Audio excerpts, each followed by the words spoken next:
你见过世界上体型最大的鲨鱼吗？你知道鲨鱼究竟有多可怕吗？在世界上很多地方，人们都会把鲨鱼比喻成海中狼，甚至海中霸主。人们之所以给鲨鱼安上这种凶恶的称号，其根本原因就是出自鲨鱼的凶猛程度。在海洋里，鲨鱼就像是陆地上的狮子与老虎一样，攻击手段极其凶悍且残忍，凶猛无比。不过也并不是所有的鲨鱼都会主动袭击人类，世界上现存的鲨鱼种类大约有400多种，其中对人类构成威胁的大约也就20多种。它们的体型从几十厘米到几十米不等，有大有小。今天黑土先找出了世界上体型最大的10种鲨鱼，带各位领导再次潜入海洋，认识一下这些凶猛的大鲨鱼。大家好，我是黑土，喜欢这类视频的领导，劳烦您帮忙点个赞支持一下，记得长按点赞3秒，给黑土个霸气鼓励，谢谢。第10个，太平洋睡鲨。这种鲨鱼主要分布在太平洋北部高纬度地区，它们一般都活动在水下2000米左右深的海域。太平洋睡鲨的体长可达 4.4 米，体重约在1900斤左右。由于其经常活动在较深的水域，人们对这种鲨鱼深入研究的难度相对较大，以至于至今为止，人们还没能完全掌握这种鲨鱼的性情。目前只有在阿拉斯加，人们才有机会研究过一次太平洋睡鲨的饮食。人们在这种鲨鱼的胃里发现了很多巨型太平洋章鱼的残骸。要知道，巨型太平洋章鱼的体型要比太平洋睡鲨大。这种鲨鱼究竟是怎么将比自己体型还要大的猎物猎杀的，至今仍未得知。人们猜测，除非这种鲨鱼的性情同大白鲨一样，都是比较凶猛，或许有能力将巨型太平洋章鱼猎杀。还有一种猜测，就是他们直接食用的就是巨型太平洋章鱼的尸体。至于他们究竟是怎么将这种大章鱼吞进体内的，至今人们仍未得知。第9个，巨口鲨。这是一种非常罕见的鲨鱼，自1976年人类发现它以来，至今已经观察到或捕获到的标本还不到100个。目前人类已知巨口鲨的体长在 5.5 米左右，体重可达1吨。它们的嘴巴很大，嘴巴宽度可达1米，外观看上去很独特。巨口鲨主要是靠滤食浮游生物为生，也就是张开大嘴巴将一些磷虾或者其他微小的浮游生物吸入口中，然后通过鱼鳃将一些细菌或碎屑过滤掉，也就是主要靠吃这些微小的浮游生物为生，一般不会去攻击大型的猎物。由于人类捕获的巨口鲨标本大部分都是尸体，所以人们对这种大嘴鲨鱼的性情还不能够深入了解。虽然是滤食性鲨鱼，但这并不代表它们没有攻击性。这种鲨鱼也属于深水鲨鱼，它们通常都活动在水下1000米深左右的海域，有时候也会上升到200米深的海域活动，特别是到了晚上，它们甚至会上升到大约10几米深的海域活动。不过即便活动深度较浅，人们也很难发现它们，非常稀缺。第8个，大锤头鲨，也叫双脊鲨。这种鲨鱼的体长最大可达 6.1 米，不过通常都在4米左右，大型的个体较少。它们分布于世界各地的热带和暖温带水域。双脊鲨最明显的特征就是它的头部，左右两边都有很明显的向外突出，它们的眼睛就长在向外突出的点上，两只眼睛的间距1米，这种特征对它的视力非常有利，它们可以看到周围360度的范围。这种鲨鱼是一种非常危险的鲨鱼，同样它也是鲨鱼中的顶级掠食者，它们可以猎杀大型的黄鲷鱼，甚至其他种类的鲨鱼。这个家伙长着满嘴尖锐的牙齿，游泳速度很快，在捕杀猎物的时候非常凶猛。虽然大锤头鲨袭击人类的事件不多，但是它们对人类仍有非常大的潜在危险，因为这种大鲨鱼完全有能力将人类猎杀吃掉。第7个，哥布林鲨，确切点说，它应该叫欧式尖吻礁。由于其长相怪异，人们才将其称为哥布林鲨。哥布林鲨是一种稀有的深海鲨鱼，这种鲨鱼的体长预估最大可达 6.2 米左右。这种鲨鱼虽然看上去长相凶猛恐怖，但其实它是所有鲨鱼中比较笨的一类。通常情况下，大多数的鲨鱼都拥有强大的咬合力和敏捷的游泳速度以及撕咬能力，但哥布林鲨就比较怪异，它们的性情与它们的长相可以说一点都不匹配。这个家伙的游泳速度很慢，牙齿看上去挺可怕，但其实它并不具备太强的咬合力。它们在捕食猎物的时候，主要是靠伏击，等待猎物在它们面前游过的时候，迅速将自己的下颚向外突出，将猎物包在口中。如果一些猎物较大，一口没有将猎物完全包裹住，一些身体结实的猎物很有可能从哥布林鲨的嘴中再跑出来。这是由于哥布林鲨的肌肉松软无力，并且行动缓慢，猎物就是跑了，它也追不上。除了以上那些弊端，这个家伙的视力也不好。捕捉猎物的时候，主要是靠鼻子上的电感受器来锁定猎物的位置。整体来看，哥布林鲨除了长相凶猛，其战斗力还是略显尴尬。当然，我们也绝不能够忽略掉它对人类的危险程度。如果在海水里遇到它们，对我们人类来说，可能也会有致命的威胁。好，第6个，弧形长尾鲨。这种鲨鱼的整体体型并不算太大，主要就是它的尾巴，加上尾巴，它的整体最大体长可达 6.5 米，但是它的尾巴就比它的头和躯干长了 1.5 倍多。这个巨大的尾巴当然也不是白长的，它们在捕食猎物的时候，可以用它那强劲有力的尾巴直接将猎物击晕，有时候甚至可以跃出水面，利用尾巴将低空飞行的海鸟直接给击晕。不过这种情况极为罕见。弧形长尾鲨主要分布在大西洋和太平洋的热带与亚热带海域，它们经常栖息在距离海岸线30公里的范围内，大部分时间都在距离水面40米深的地方活动，有时候也会下降到更深的水域。据人们对它的观测发现，目前这种鲨鱼并没有对人类造成致命的威胁，通常不会主动袭击人类。第5个，格陵兰睡鲨，这种鲨鱼就比较猛了。格陵兰睡鲨是现存最大的鲨鱼物种之一，而且还是寿命最长的鲨鱼之一。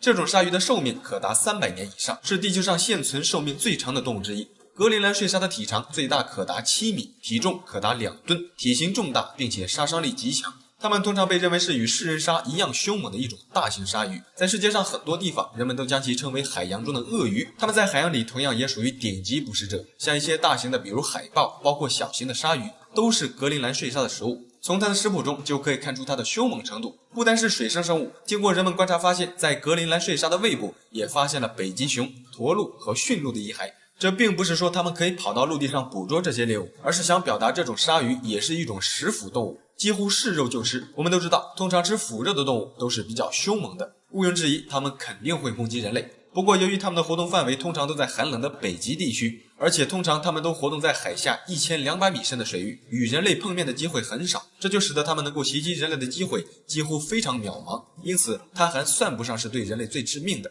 对了，还有一点没说，就是格陵兰睡鲨的凶猛程度能到同类相食的地步，同类吃同类，并且还不怕食用同类的肉中毒，非常凶悍。好，第4个，虎鲨。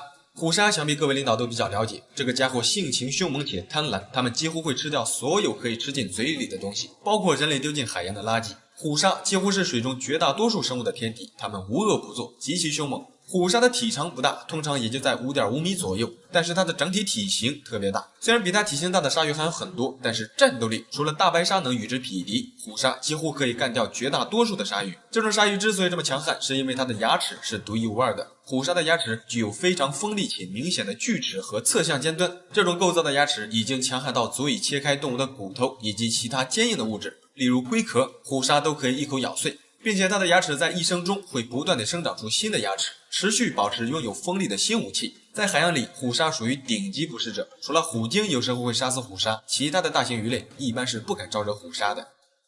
好，第3个，食人鲨。食人鲨也就是臭名昭著的大白鲨，这种鲨鱼黑图在以往的视频里提到过很多次了，它是对人类最致命的一种鲨鱼，当然它也是海洋里最凶猛的鲨鱼。大白鲨的体长一般也就在5米左右，最大体长可达7米以上，接近8米。它们经常活动在温暖的上层海域，距离人类海上活动的范围非常近。大白鲨之所以对人类来说这么致命，是因为这个家伙好奇心特别的重。当一个物体呈现在大白鲨眼前的时候，它们就会凑上前去咬一口，来满足自己的好奇心。主要目的就是确定一下眼前的物体能不能当做食物。这一点就是大白鲨最可怕的一点，它们与虎鲸一样，几乎会吃掉一切可以吃掉的东西，包括我们人类。大白鲨的性情凶猛活泼，游泳速度也很快，锁定猎杀目标后，甚至可以突发快速冲刺，有时候还会成群结队一起觅食。有时候它们甚至可以蜂拥而上，将一头体型巨大的鲸鱼给肢解掉，战斗力相当强悍。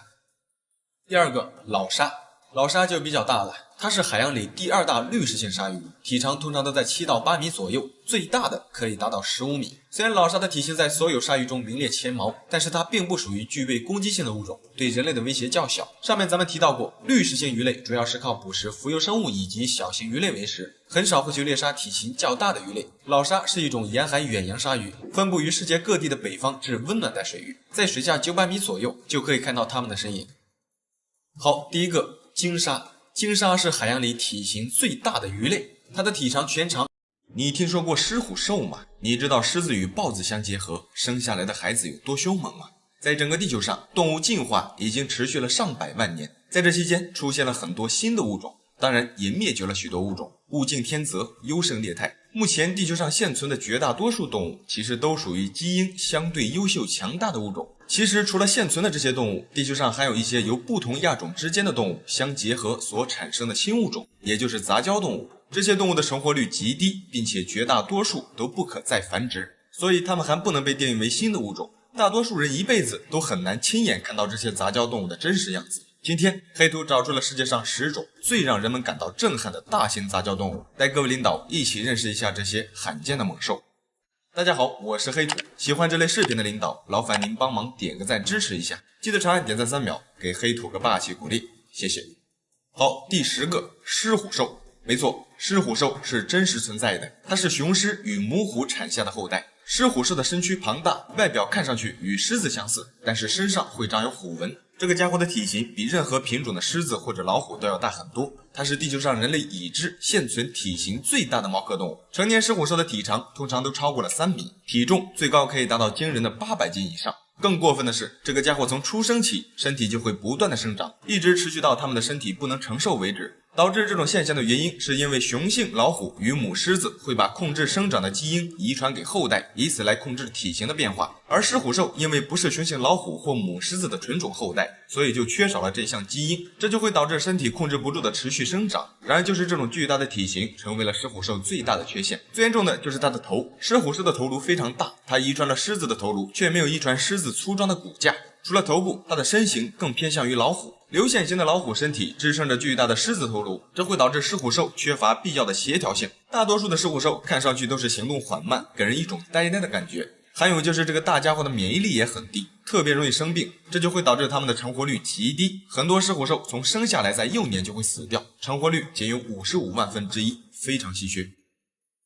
第9个杂交斑马。杂交斑马的种类有很多，大多数情况下都是以雄性斑马与雌性马所产生的后代为主。这种斑马通常被称为斑马兽。斑马兽与大多数的杂交动物一样，大多数都是不可繁殖的。这些生物很少会出现在野外，通常都是通过人工培育而成的。我们都知道，大多数的混血动物的体质都较差，但是斑马兽是个例外。它们比斑马更容易被驯服，并且耐力惊人。它们的外形似马，身上有斑马的条纹，这种条纹通常不会覆盖全身，有的只在腿部或蔓延至身体的其他部位。我们都知道，斑马属于野生动物，几乎很难被人类驯化。然而斑马兽却打破了这个难题，它们可以被人类驯化，并且仍然保留野生斑马身上所携带的野性。这个家伙性情勇猛，既有普通马的温顺特征，也有野性斑马的力量和野性。无论从性情或是战斗力，斑马兽都是非常优秀的。当然，它们的战斗力自然也不容小视。还有就是杂交斑马是具有攻击性的。第8个马骡。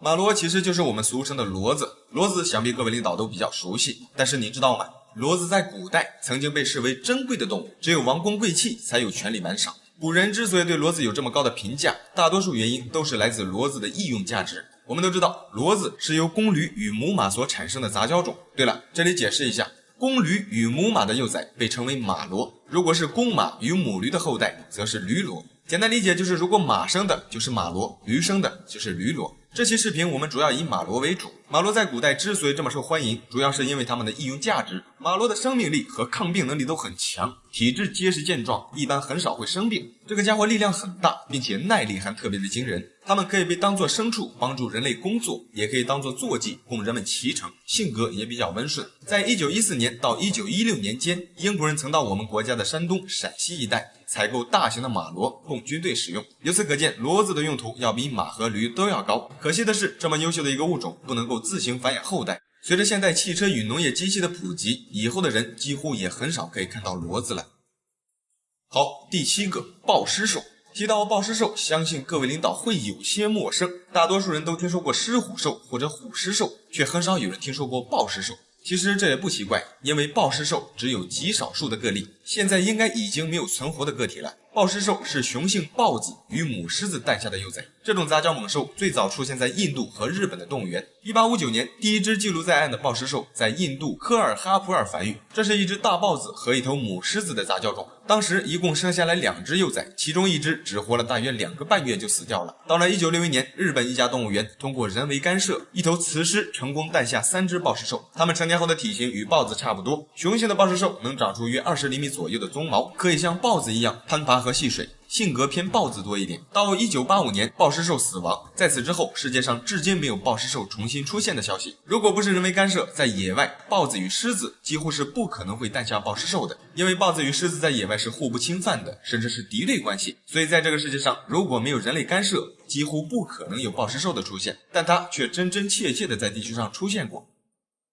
好，第6个鲸豚兽。这是一种由雄性宽吻海豚和雌性尾虎鲸杂交所诞下的动物。目前在夏威夷的海洋公园有现存的2只活体。鲸豚兽除了在圈养中生活，也有报告指曾在野外观察到过它们，不过没有确切的证据。世界上第一只人工培育的鲸豚兽特点十分明显，它的父亲宽吻海豚有88颗牙齿，母亲尾虎鲸的嘴里有44颗牙齿，而鲸豚兽却正好有66颗牙齿。这个家伙的外形与海豚一样，身长可达1米以上，幼崽的体重通常要比海豚幼崽的体重要轻一点。2011年7月5日，在我们国家的辽宁省抚顺市的一个海洋馆里诞生了一只鲸豚兽，它是由一只雄性花鲸和一只雌性宽吻海豚诞下的，从生下来就不幸夭折，成活率非常的低。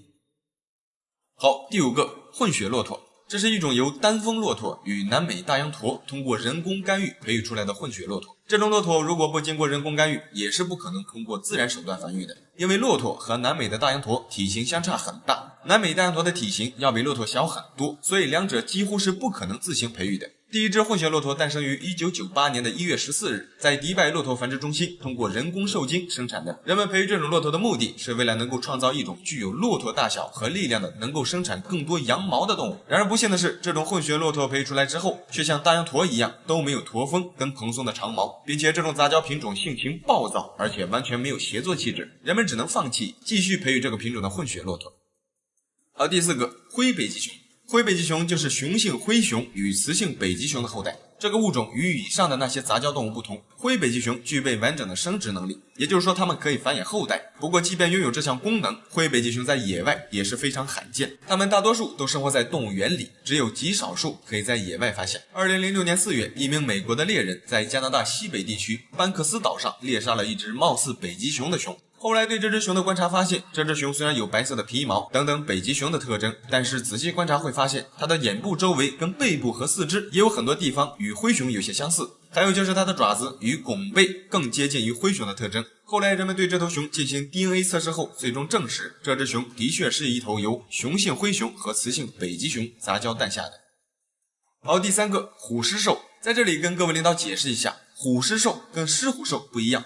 虎狮兽是雄虎与雌狮杂交出来的，也就是母狮生下来的叫虎狮兽，母老虎生下来的叫狮虎兽。虎狮兽要比狮虎兽更珍贵、更稀缺。它与狮虎兽不同，虎狮兽的头部像老虎，却有狮子一样的鬃毛；身体像狮子，头部像老虎，身上同样也有类似老虎的褐色条纹。特别是它们的眼睛、鼻子、耳朵及脸型都具备狮虎共有的血统。虽然虎狮兽并没有狮虎兽那样大的体型，但是它要比狮虎兽更加凶猛，它们的性情更接近于老虎。它同狮虎兽一样没有生育能力，并且虎狮兽的成活率要远低于狮虎兽，它们的抵抗力极差，成活率极低。要知道，狮子与老虎之间的受孕成功率仅为 1% 到 2%， 再加上这种杂交动物的抵抗力天生就很差，所以即便是狮子与老虎成功诞下虎狮兽的幼崽，它们也很难轻易的长大，几乎在没有发育健全之间就会死掉。2008年，在我们国家的南京红山森林动物园就曾培育出过一只虎狮兽，不幸的是，小家伙从出生仅仅7天就死掉了，成活率非常的低。即便少数的虎狮兽可以成活，但其身体仍有着巨大的缺陷。首先就是不能生育，其次在它的一生中将会有各种后遗症反复出现。有时候生命就是这么神奇，如果这个世界允许一个物种的存在，那么它无论在多么严酷的环境中都可以生存下来。如果不允许一个物种的存在，哪怕是拥有多强大的基因或先天性条件，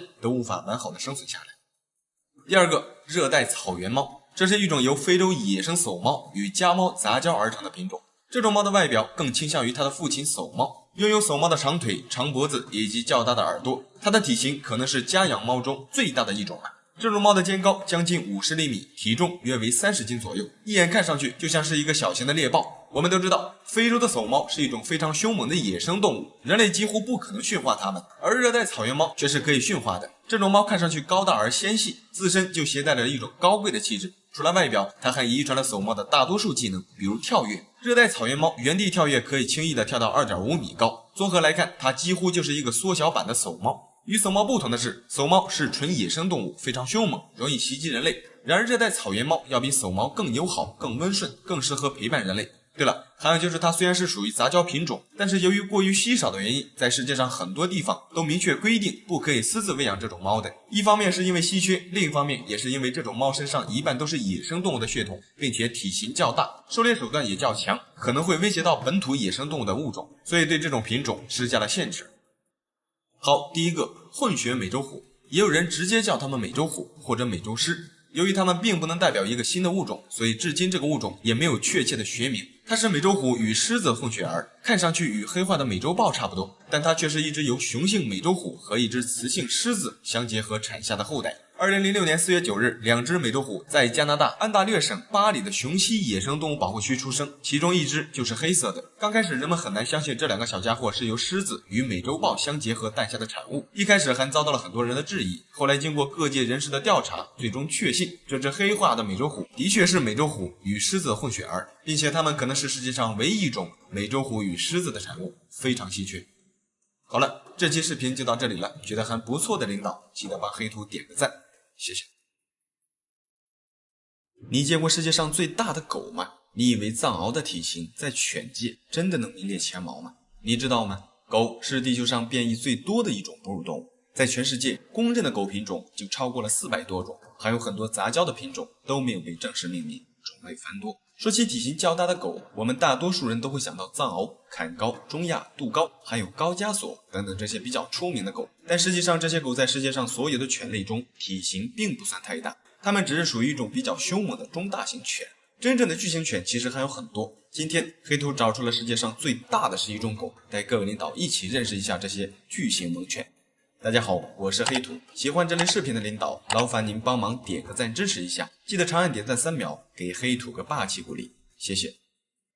第11个，库达犬，也被称为巴基斯坦獒犬。库达犬是巴基斯坦的一种大型斗犬，性格异常凶猛，攻击性极强。它的外形看上去与坎高犬比较接近，但其实库达犬是另外一个品种。这种狗的身材高大，肌肉发达，成年雄性库达犬的肩高最低也都不低于75厘米，体重可达100斤以上。雌性库达犬的体型相对偏小一点，不过通常肩高也都超过了70厘米。库达犬多分布于巴基斯坦的西北部地区，由于这种狗的性格格外凶猛，于是在当地人们经常会用库达犬用于斗狗。毫无疑问，它是一种极其危险的犬种。我们都知道，绝大多数的斗犬对人类来说都是非常危险的，更何况库达犬还是一种体型超大的斗犬，它的危险程度一点都不逊色于藏獒。这种狗的起源至今仍没有确切的说法，外界普遍流传的说法是这种狗是由斗牛梗和英国獒犬与当地的土狗杂交后形成的杂交品种。不过这只是人们的猜测，它们的真正起源至今也无法考证。然而可确定的是，库达犬的身上几乎一半都是猛犬的血统，它绝对算得上是一种大型的猛犬。第10个，纽芬兰犬。这是一种生活在加拿大东北部纽芬兰地区的一种大型工作犬。纽芬兰犬的肩高并没有库达犬高，但是纽芬兰犬的整体体型要比库达犬大，它的肩高可达76厘米，最大体重可以达到180斤以上。不过大多数情况下的体重都在150斤左右。这种大狗的性格非常温顺，而且特别聪明。它们体型巨大，但是游泳能力格外突出，慢慢的转变成人类的宠物犬。确切点说，应该是伴侣犬。它们性格温顺，并且特别聪明。最重要的是，它们拥有巨大的体型和力量。对我们人类来说，纽芬兰犬除了当做宠物，还是一种有很多用途的狗。对了，还有一点没说，经过人们对纽芬兰犬的反复测试，发现这种大狗有一个爱好，就是特别喜欢从水中救起任何落水的人。这可能是它们天生就携带的技能一样，不管水中的人是否需要救助，只要被它们看到，绝大多数情况下，纽芬兰犬都会下水将水中的人拖回岸边，相当敬业。第9个，兰博格犬。这是一种原产于德国的一种大型犬血统。这种狗的起源是由德国兰博格市长用圣伯纳犬与纽芬兰犬和大白熊犬交配，然后经过精心挑选培育而成的。这种狗的体型高大，肌肉结实，强壮有力，看上去非常的雄壮威武。它们的性格温顺，特别喜欢与孩子玩耍，对人类的服从性也很强，在世界上很多地方很受人们的喜爱。遗憾的是，由于是人工培育出来的品种，它的寿命相比其他纯种狗要短很多，平均寿命也就在7年左右，而且还特别容易染上一些疾病，体质相对较差。第8个，英国獒犬。这种狗通常被认为是所有犬类中体型最大的犬种，确切点说，它是体重非常大的犬种。英国獒的身体很大，虽然它的肩高不是很高，但是它拥有很宽厚的身体，看上去非常庞大。它们的肩高可达76厘米，体重最重可以达到惊人的280斤。不过这种体重是极少数非常大的个体才可以达到，一般情况下，雄性的体重也就在200斤左右。这种狗是一种非常古老的品种，在很久以前，英国獒犬曾经被人类当作杀戮机器带上战场作战。之后也被用于参加各种战斗，帮助人类狩猎熊、狼，有的还被送进斗兽场与狼或熊打斗。后来随着这类竞技被禁止之后，英国獒犬的知名度也随之衰落。直到今天，这种猛犬看上去给人的感觉依然相当凶猛，但实际上这种狗的性情对人类来说是非常温顺的，一般情况下很随和，对待主人也非常忠心。但这并不代表它们对人类没有威胁。要知道，它是所有犬类中拥有最大体重的狗，它们非常强壮，而且战斗力也很强。一旦发起疯来，2个壮汉都够呛能制服得了这种狗，所以还是要与这种獒犬保持安全的距离。